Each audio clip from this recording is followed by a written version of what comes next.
It's gonna rapping, a podcast with a purpose. I'm Chris Cooper here with Alex and Flizzo.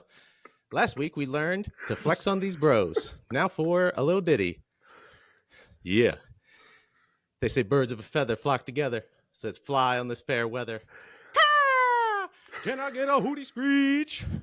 Before I get on my sermon and preach, perch, bird is the word, seed is the feed, early rise I get the worm, gourmet for my poultry taste. Your game smelling foul, I'ma keep mine based. Okay, regular rapping, you must choose one. I'm going to go with unhinged. I'm going to go with wrecking because I think there were parts where you were a little loud and the mic might not have picked it up. Oh, well, that would be a shame if anybody were to miss any of that. All right, so we have a bird theme this week. Because Alex was saying that the way I said rapping was like a bird. So I leaned into that. Love it. So I tried to think of a like Shakespeare thing that I know with the birds, and the best I could come up with was from that monologue I know from the Romeo and Juliet. I didn't say the whole thing. So now I'm going to say the end part of the monologue that has birds involved. Her eye discourses, I shall answer it. I am too bold. 'Tis not to me she speaks. Two of the fairest stars in all the heavens, having some business, do entreat her eyes to twinkle in their spheres till they return. What if her eyes were there, they in her head? The brightness of her cheeks would shame those stars, as daylight doth a lamp. Her eyes in heaven would shine so bright that the birds would sing and think it were not night. See how she rests her hand upon her cheek. Oh, that I were a glove upon that hand, so I might touch that cheek. End of Shakespeare. You don't have to do you have that memorized?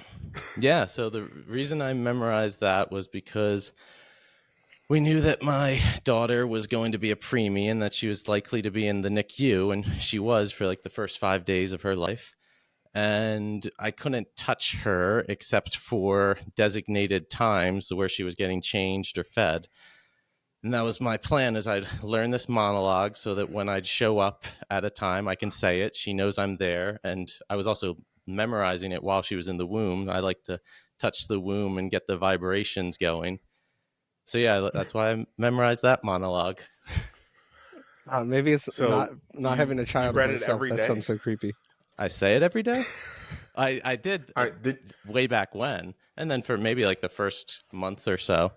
And occasionally I still say it to her.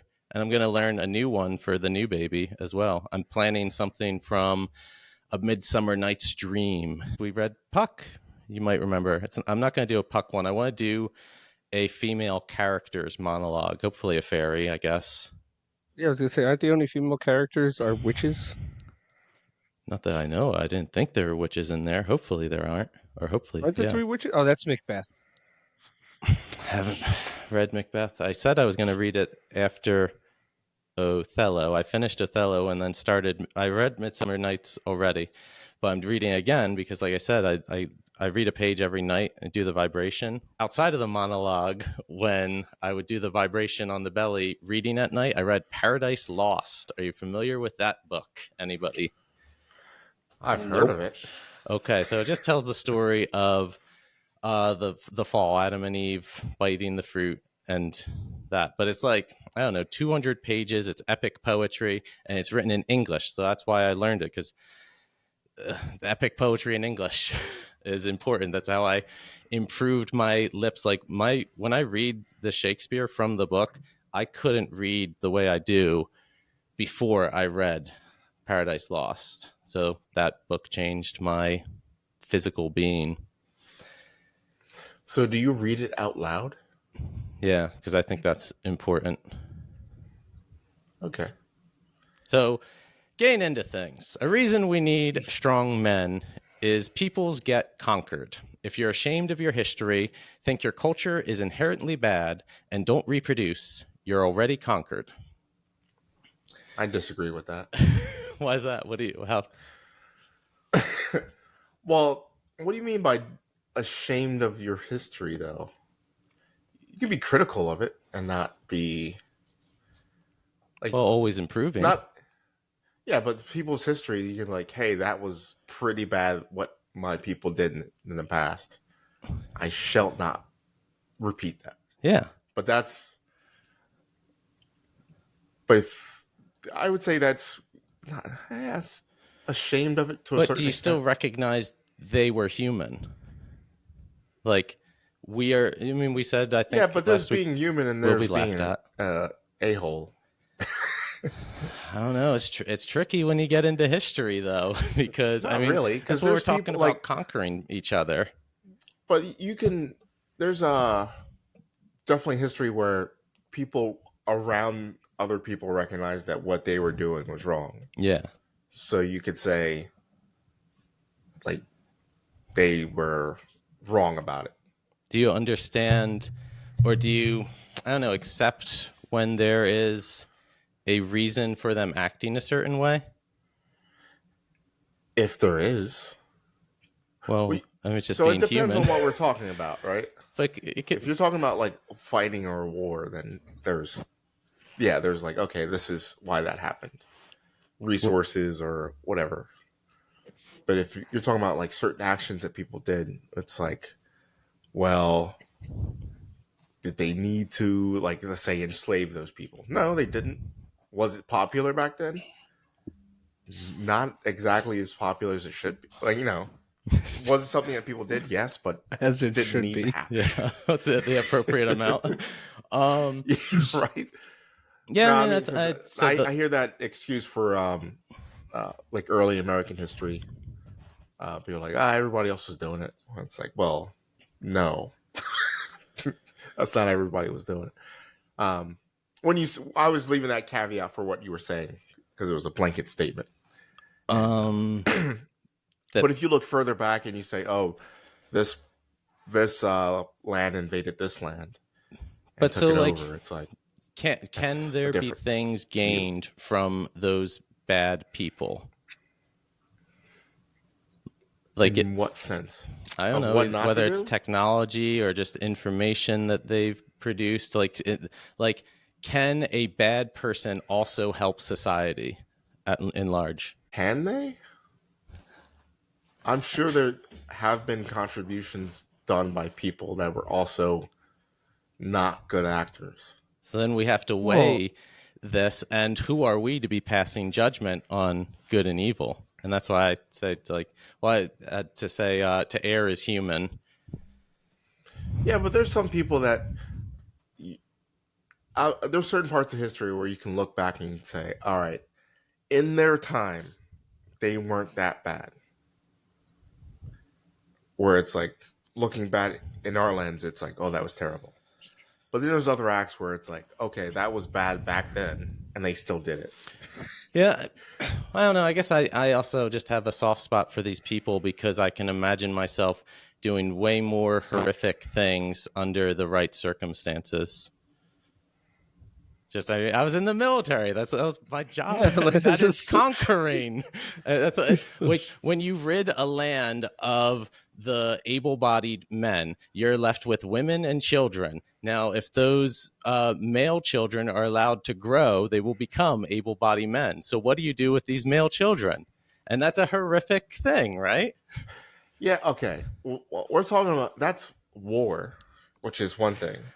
I don't know. I think life then is there's, war like, because everyday we're living. fighting for survival, and that's where I think also people get confused into like what they need to survive, and it just ends up being how they were raised. Certain aspect of, if you are always raised behind with something, then your perception of that's going to be skewed because you're going to assume, hey, this is okay because this is what I was raised with, and obviously I was raised right is what most people would probably think. So then And they would continue on that legacy.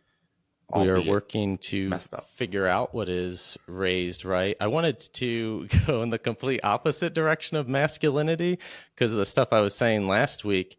And I didn't want to be confused with some Andrew Tate type that's just like do push-ups.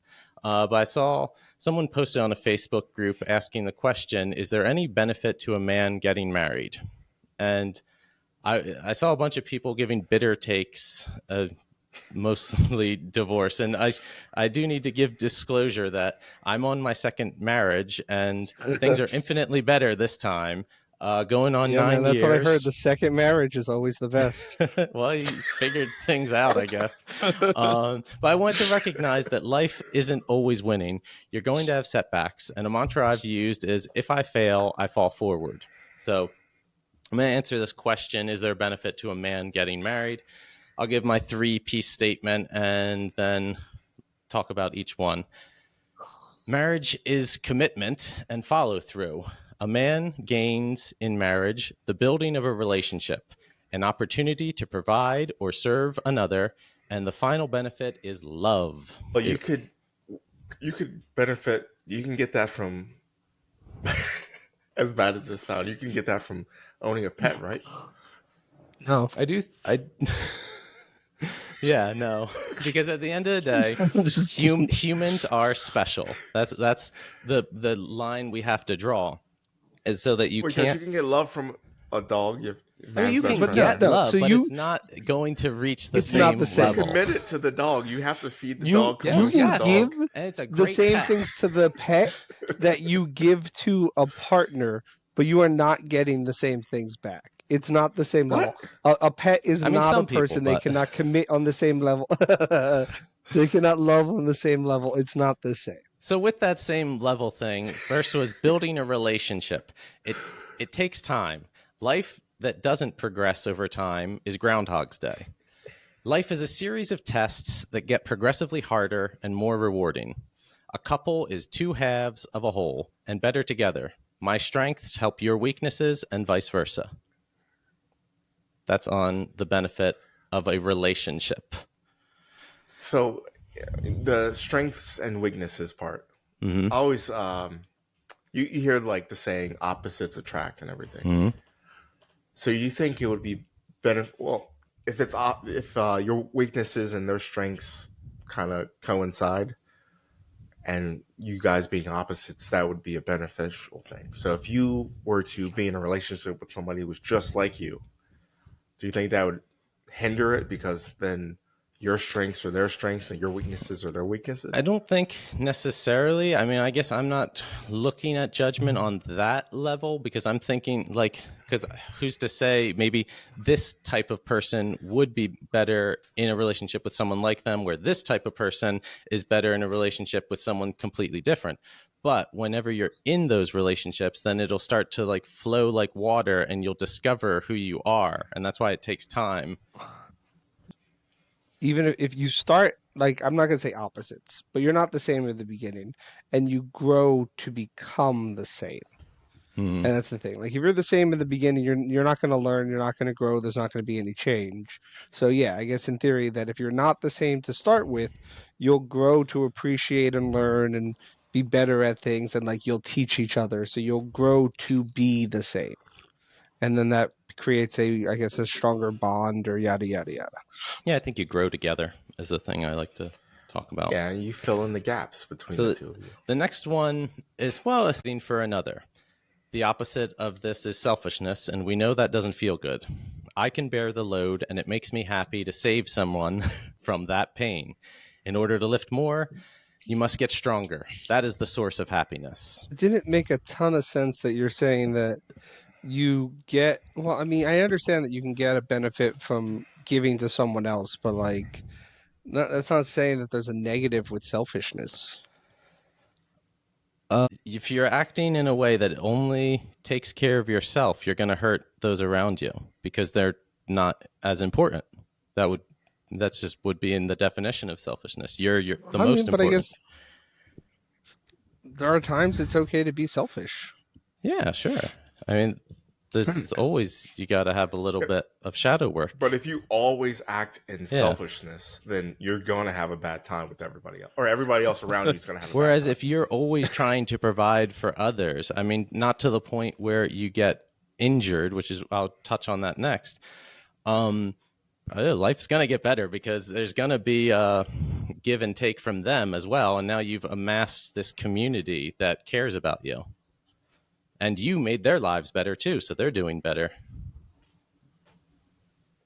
And then there's also the, I guess, third factor of that, where you can do things for others in a selfish manner, where you could either you helping them benefits you in a way, or even the act of giving or taking care of others gives you a good feeling. So that's kind of like a selfish act, but you're still helping other people out. So you can do things where it's benefiting you and other people. So it's not just like if you're selfish, you're just always being about you. My third one is love. Women are soft, men are hard. Here I'm talking physically to the touch. When I touch her arm or hand, it's the softest thing in my life. That pleases me, and it pleases her that I feel rough. Also, Oh, God. when with her, I can be soft. By that meaning, learning to accept help and admitting when I need a break.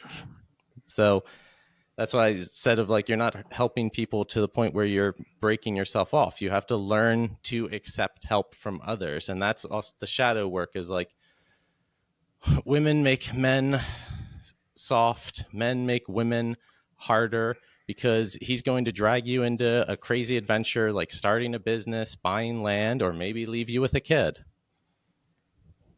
Those things are hard. It sounds like it took a turn at the end there. Well, I've got one more. It's a bonus, and it comes with a wrap. First comes love, then comes marriage, then comes so-and-so with a baby carriage. Kids, that is what you benefit from marriage, and you shouldn't have kids before marriage because marriage symbolizes your commitment, and there's no going back on kids. And for single parents, just like with divorce, to err is human. We're all sinners, but there is forgiveness and salvation. Oh, we're all God's children, and properly raising kids makes the world a better place. Give them the tools to face the world. You can properly raise kids without marriage. It's just probably more difficult because there's not that commitment there. Yeah, I mean, but that was between the two people. That was just like, we don't have time to talk about every single permutation, and then there's also gonna be different ways that people should act, but there is something benefited from marriage, like it's commitment. I mean, and you might say, I don't know, that it's not marriage. We just tied a knot together, but you did that because we're committed.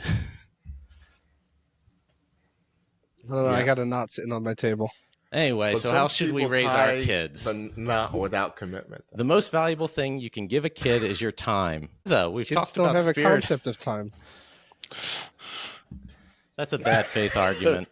That was such defeat. Like we've talked about spirit animals, mine being lion, Alex being elk, and the Ben the bear.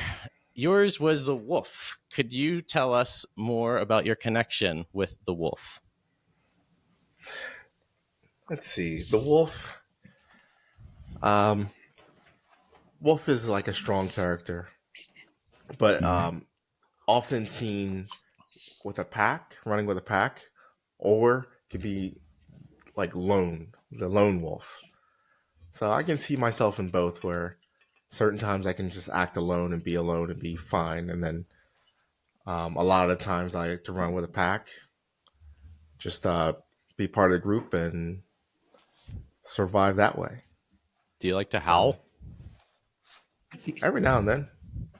That's Moon's good. right. Yeah, if the moon's right. We're up to Alex's wreck of the week. And I guess since he didn't prepare anything, it's Chris's question for Alex's wreck of the week. Alex, why won't you drink water upon waking up? So I was thinking about that for probably way longer than I needed to. And what I this is think all the about. conclusion, I know, but it's annoying. The conclusion I came to, I think, is there's a lot of prep that goes into it. And I just don't care. Yo, Filling you a have glass to, of water before you go to bed. They're prep. Yeah.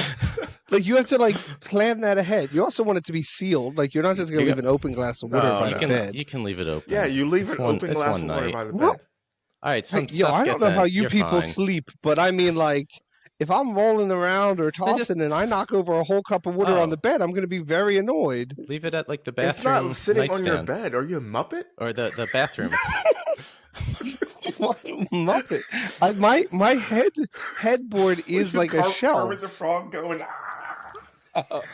I mean, potentially. I don't know. I know I roll and toss and flip. I don't know where my arms go. I'm So, like, asleep. I don't. do you have like a cell phone or a clock near your bed? On the board above my bed. You don't have like a nightstand? No. Oh. Well, okay. Step 1, get a nightstand, and then step 2, get a cup with water and put it next to the nightstand. You have to know your morning routine. I wake up, I do 1, then 2, then 3. And then you just leave a glass somewhere you're going to pass a sink. I have no routine. Like, it is like I used to. No, I used to. As of 2024, I have no like solid boom, boom, boom, boom anymore. It's all just like in the wind. So you don't have an alarm you wake up to. You don't like eat something when you first wake up. No, I mean like it all depends on what my body's like. You're getting up now, and I'm like, all right, I'm up now.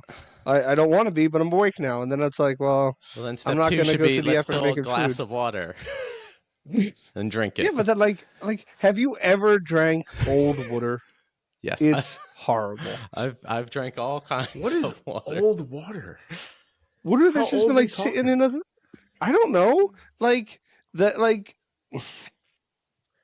So my partner has their water bottle, and I've had some before, and it's like this water. Yeah, I don't know verbiage. And it's like water's like 4 days old. This is nasty water. Oh well, okay, that's 4 days old. We're talking about like but it's in a sealed bottle. 8 hours old.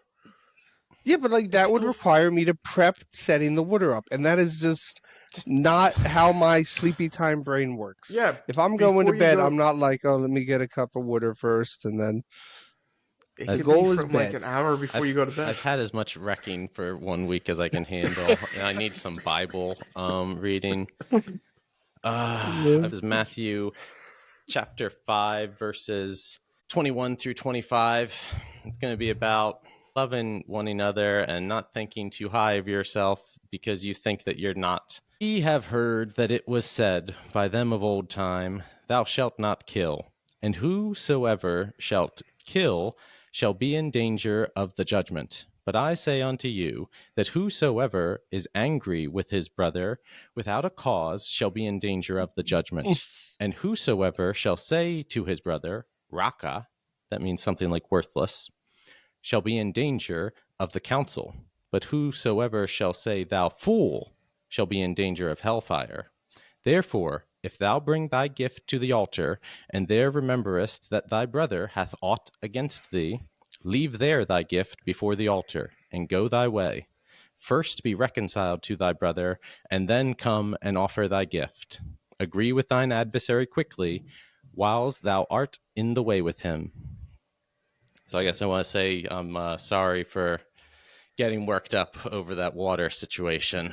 All right, I guess we were on the same page, because I was like, oh, is water something to be upset about?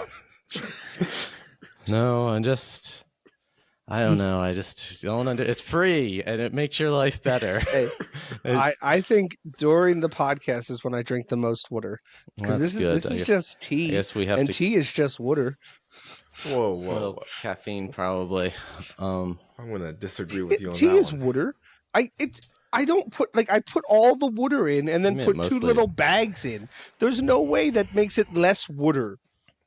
That's just like saying if you drank beer all day, you're like, oh, I was drinking water. No, because that's not just water. That would be like, mostly. Like or if you're eating humans all day, you say they're 80% water. Yeah, that one I can get as much water as tea is.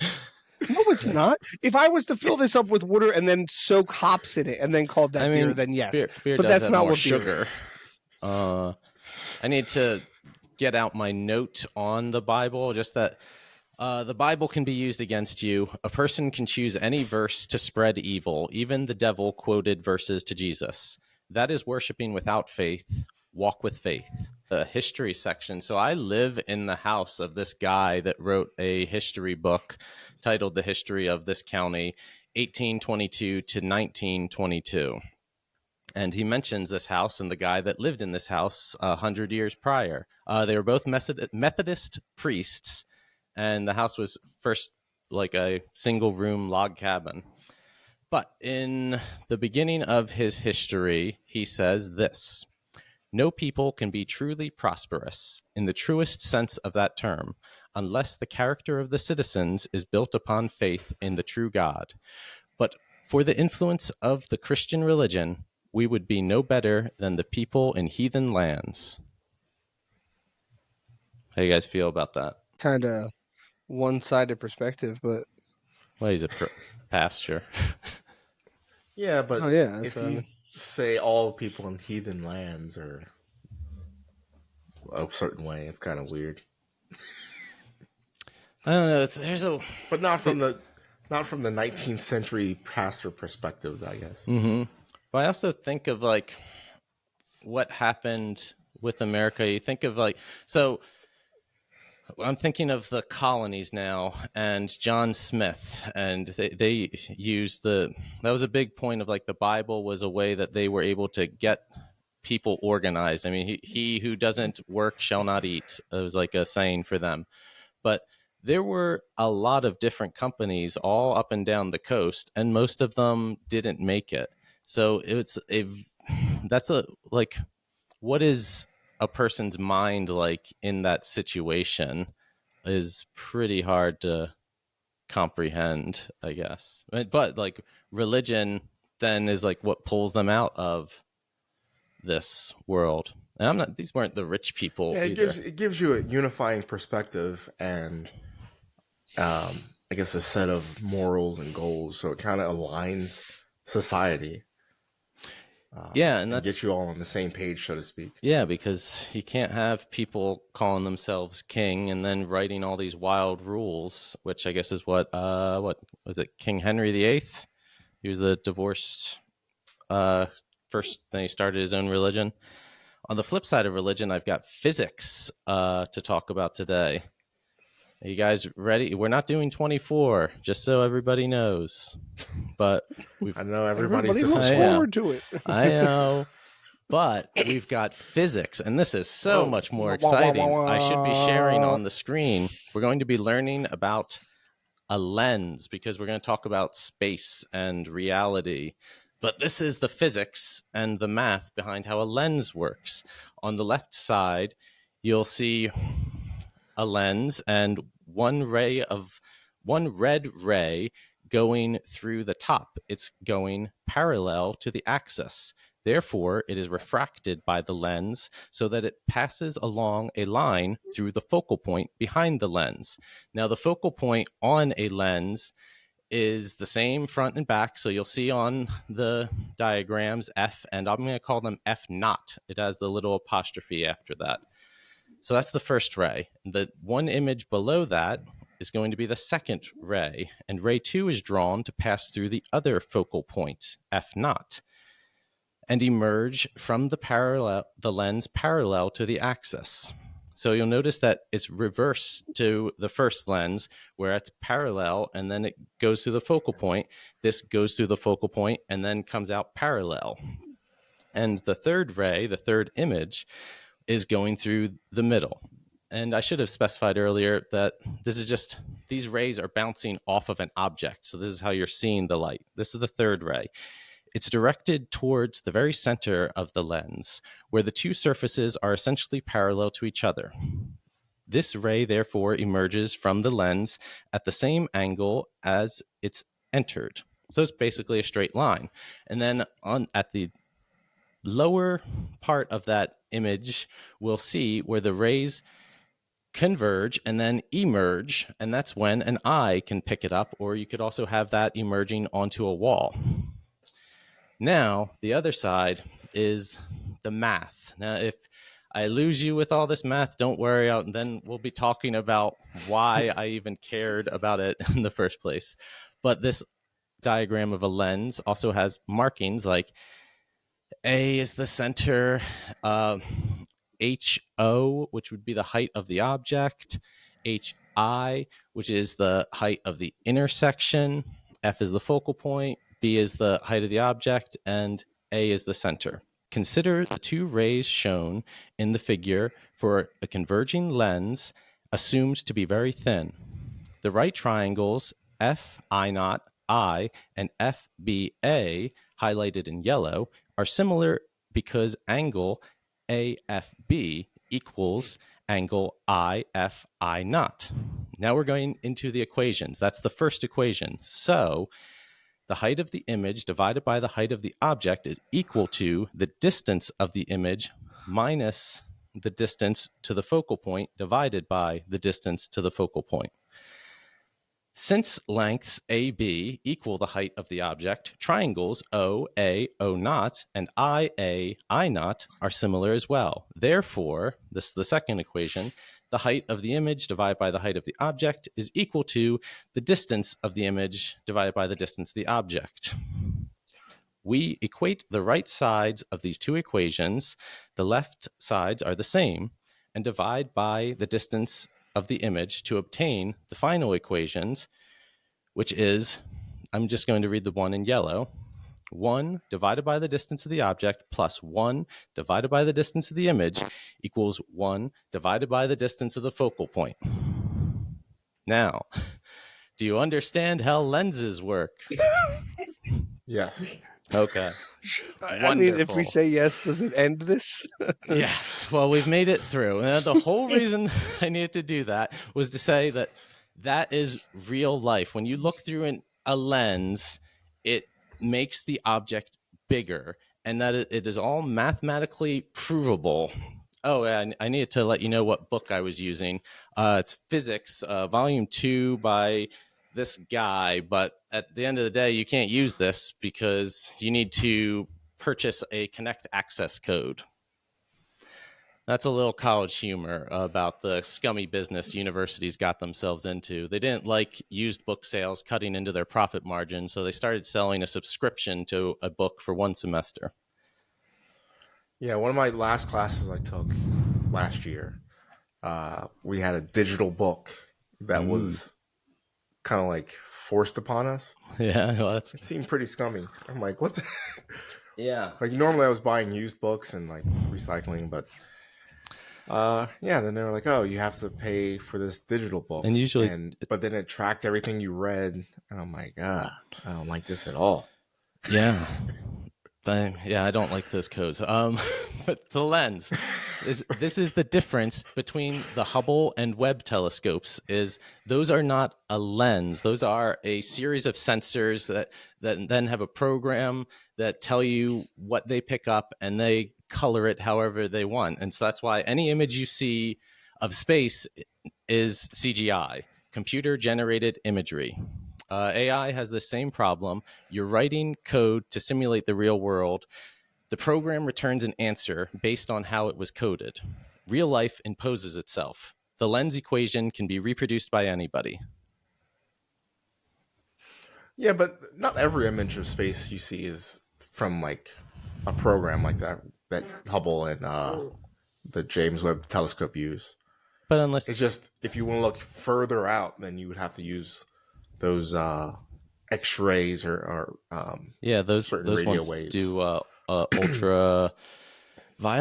Is that it? No, IR, infrared, I think. Yeah, infrared, and then there's gamma radiation. So that's why I was also arguing that that's not what things look like. Like bees can see infrared, and flowers look different to bees. There's like little landing strips of infrared to attract them. But so what does a flower look like? Yeah, but based on like what information they get, that's what they translate that. It's like, all right, well, if we get this amount of this gas, we know that typically looks this color or something like, Yeah, but so I'm saying that's all the code.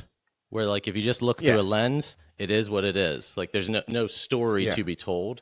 And that's why it all, to me, connects to Plato's cave, which I'll try and have prepared for next week. But for now, you just need to think of it as the Matrix. It's just the same thing with Descartes. How do I know that everything in front of me isn't a trick? Which gets me into screens. Do you guys want to talk about screens? If you see a thing through a screen, then you're entering this Plato's cave situation. Now, a screen is millions of pixels.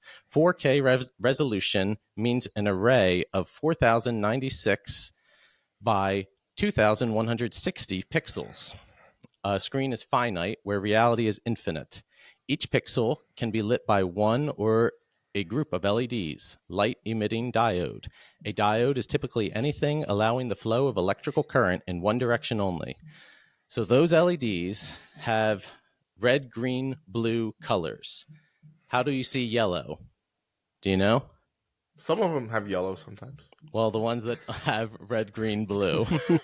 How do they create yellow? There's a pattern of flashing those colors, and our eyes perceive it as yellow. And this is just to say that there are patterns that you cannot consciously observe, but they have effects on your perception. What's an example of that? The yellow. Well, at that point, yellow as a whole. You could then code anything into it. Like Fight Club had the very brutal version with film, where he would just like have a snippet of a naughty film in the middle of a kid's film. But this is way more sophisticated. That you could flash a whole message to a person and they won't know, but their eyes and their brain have actually seen it. Along those lines of getting back to conspiracy theories, if it was announced today the moon landing was fake, tomorrow there would be a conspiracy theory that we really did land on the moon, and they're just trying to keep it from us. We talked a little off camera about how space exploration is important because we need lofty goals. And it also allows for new innovation to trickle down through society. We benefit from that work. But I'm a king, so who do I look towards for inspiration? The King of Kings. Jesus is the strongest strong man. Like, emotionally? You're continuing that. I think you froze for a second. Keep running the list. Yeah, emotionally, bench press. Yeah, I doubt it. Ladies loved him. I doubt Jesus has a lot of a squat ability. He's perfect. I mean, you should see his form. You would learn something from him. No doubt. I mean, I guess to be fair, you're right. If he did carry that crucifix, I mean, he had to have some sort of and he only body mass. He only fell down because he was supposed to. Well, he was a tradesman after all. Tradesmen are pretty strong. Yeah, but he was like a carpenter, not a blacksmith. Yeah, but carpenters. Do you think he had callus, or do you think because he was God? Depending on if he wanted his to. His skin didn't tear and heal like that. Probably didn't want to show off too much. Callus? Well, to blend in, to be human. Why would you want to have such a brutal ending? Because it's just necessary. Yeah, but I'm human and I don't want calloused hands. I pride myself on my baby soft hands. Oh, you're not building stuff every day. No, but I mean, even in my years of manual labor, I still I would always make sure that you'd wear that. I like my hands glove. soft. I mean, gotta keep it nice for your wife. Yeah, my hands are soft, but I still have callus on them. On the I have no callus. Mentioning a woodworker, I pulled up the bottle of, or the box at least for it, of Nick Offerman's, was it Lagavulin?